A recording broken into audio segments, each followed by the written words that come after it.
ہاں hello. Hello, السلام علیکم حضرت. وعلیکم السلام. جی میں راجستھان سے عادل بات کر رہا ہوں. اچھا اچھا میری بات اچھا. عالمگیر میاں سے ہو رہی ہے؟ ہاں میں عالمگیر میں بول رہا ہوں. جی حضرت، وہ ابھی 31 دسمبر کو نورانی میاں کا پروگرام تھا ہاں ہاں مکرانہ میں. ہاں ہاں.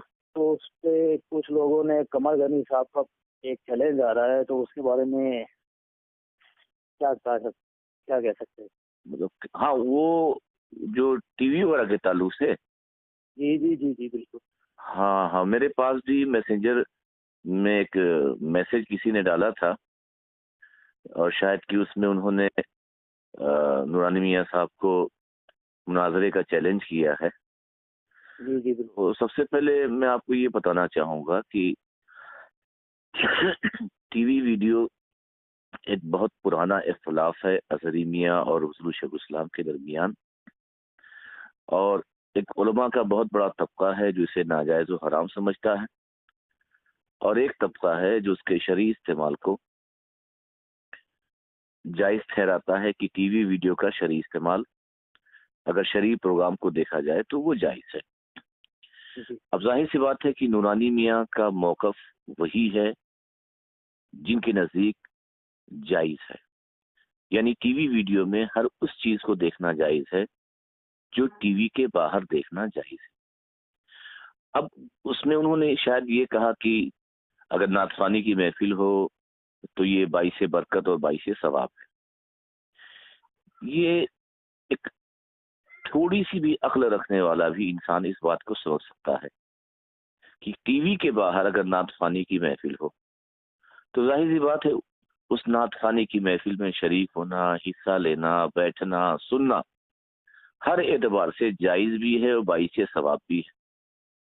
اب وہی چیز اگر ٹی وی میں ہو رہی ہے تو کیا اللہ کی حمد اور اس کے رسول کی نعت اور اس کے محبوبین کی منقبت پڑھی جائے تو اس کا سننا کیا باعث برکت و ثواب نہیں ہوگا؟ یہ عجیب حماقت اور عجیب غیر دانشمندانہ اس صاحب نے گفتگو کی ہے. اور اگر ان کو مناظرے کی اتنی ہی کھجلی ہے تو وہ حضور مفتی اعظم ہند کے خلیفہ مولانا مطیع الرحمان رضوی صاحب جو کہ ہندوستان کے مناظر ہیں اور سنیوں کی طرف سے وہ بہت بڑے مناظر ہیں، ان کا فتویٰ یہ ہے کہ ٹی وی کا استعمال صرف جائز ہی نہیں بلکہ آج کے دور میں یعنی شرعی پروگرام کو دیکھنا یہ مستحسن ہے. تو اگر ان کو مناظرے کا اتنا ہی شوق ہے تو وہ نورانی میاں کے بجائے خواجہ مظفر کے شاگرد خاص مولانا مطیع الرحمان رضوی سے مناظرہ کر لیں جنہوں نے مستحسن کہا ہے. اگر ان سے بھی نہ کر پائیں تو میں ناگپور میں رہتا ہوں، وہ آ جائیں اور اس مسئلے پر ہم اسٹیج سجاتے ہیں، تاریخ وہ طے کریں اور میں رہتا ہوں اور وہ رہتا ہوں، اور اس بات کو ثابت کریں گے کہ اگر ہمارے نزدیک ٹی وی کا استعمال شرعی طور پر جائز ہے تو اس میں ہر شرعی پروگرام کا دیکھنا جائز ہی نہیں بلکہ مستحسن بھی ہے، باعث برکت بھی ہے. اور کچھ پوچھنا ہے آپ کو؟ جی حضور، بس اتنا ہی. ہاں تو بس اتنا ہی ہے، یہ سب بیکار کی باتیں ہیں.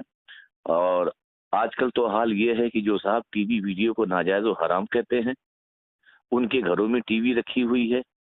آج بڑے بڑے علماء جو ٹی وی ویڈیو کے خلاف ہیں وہ ویڈیو کے سامنے آ رہے ہیں، ٹی وی کے سامنے آ رہے ہیں، تب وہاں پہ ان کو کچھ نہیں دکھتا.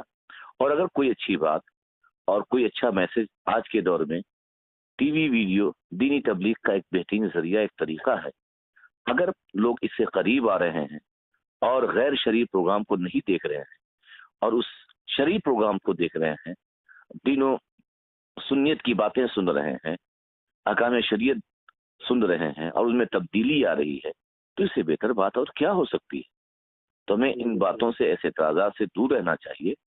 اور یہ خواہ مخواہ جھوٹی شہرت کے لیے کیا جاتا ہے کہ ظاہر سی بات ہے وہ غازی ملت کے شہزادے ہیں، ہم ان کے خلاف کچھ بولیں گے تو ہماری شہرت ہو جائے گی، ورنہ اس میں کوئی حقیقت نہیں. ٹھیک ہے؟ جی جی. السلام علیکم. وعلیکم